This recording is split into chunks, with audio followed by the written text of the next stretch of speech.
मूर्ख हो, रोगी हो और दुर्भाग्य का है कि सुंदर भी ना हो, तो भी उसका त्याग नहीं करना चाहिए। अपातकी,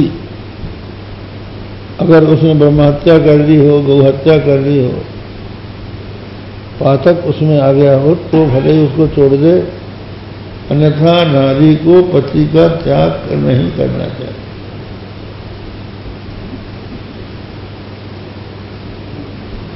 रामचरितमानस में जानकी जी को अनसुईया जी ने पतिव्रत धर्म का उपदेश दिया कि जग में पतिव्रता 3 प्रकार के होते हैं।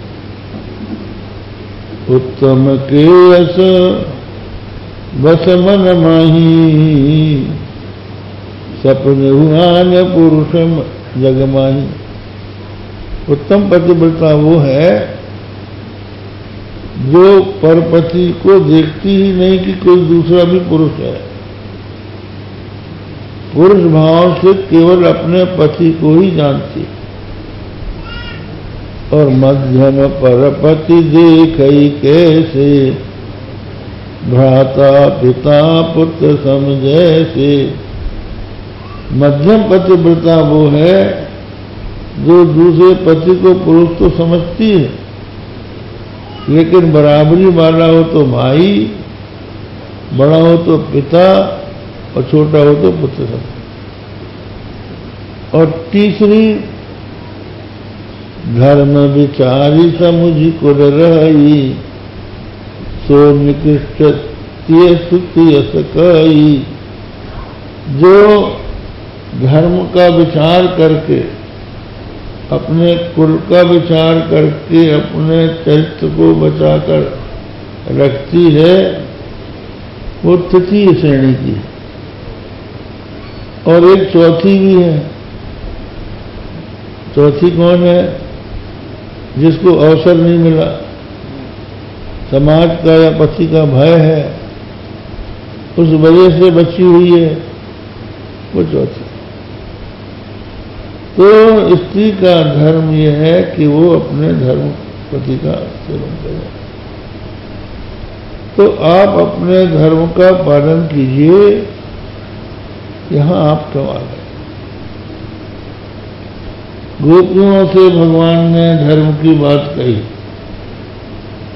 गोपियां उनके वचनों को सुनकर बड़ी निराश हो गई।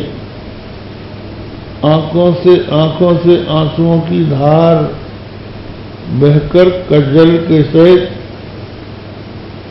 वक्षस्थल के कुमकुम को धोने लगे, नखों से धरती कुरेदने लगी और किसी प्रकार अपने मन को थोड़ा सा शांत करके वो श्री कृष्ण से बोली, मय्यम विभोर्हत भगवान गजितुम निशंसम संत्यज्य सर्व विषयान् तव पादमूलम भक्ता भजस्व दुर्वग्रहमात् त्यजास्मान् देवो यत्साधु पुरुषो भजते मुमुक्षून्। आपको इस तरह का क्रूर वचन नहीं बोलना चाहिए। आप समझती हैं कि हम किसी विषय से सांसारिक सुख के मोह में आपके पास आई हैं, ऐसा नहीं है। संत्यज्य सर्व विषयान् तव पादमूलम भक्ता, सब विषयों का त्याग करके आपके चरणों के मूल की भक्त हो गए। इसलिए हठीले, हमारा त्याग मत करो। आदि पुरुष नारायण जैसे अपने मुमुक्षु भक्तों का त्याग नहीं करते हैं, वैसे आप भी हमारा त्याग न करें। दृष्टांत देती हैं वस्तुतः नारायण तो यही है। और आप कहते हैं कि स्त्रियों का धर्म है पति की सेवा करना। पुत्र की सेवा करना, बंधुओं की सेवा करना। तो ये जितना भी उपदेश है, ये उपदेश किस लिए? मनुष्य धर्म का पालन इसलिए करता है कि धर्म के पालन से भगवान की प्राप्ति हो जाए। तो जब हमको फल मिल गया, आप मिल गए, तो फिर आप हमको दूसरी तरफ ढकेल रहे हो, ये कहाँ का न्याय?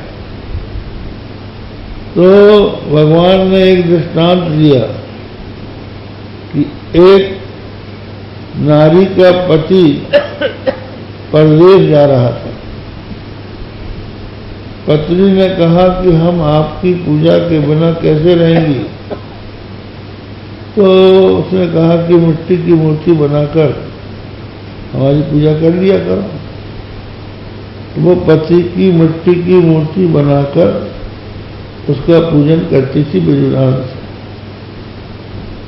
उसी को भोग लगाती थी, उसी का प्रसाद लेती थी। एक दिन उसका सच्चा पति लौट के आ गया। वो किवाड़ बंद करके पूजा कर रही थी।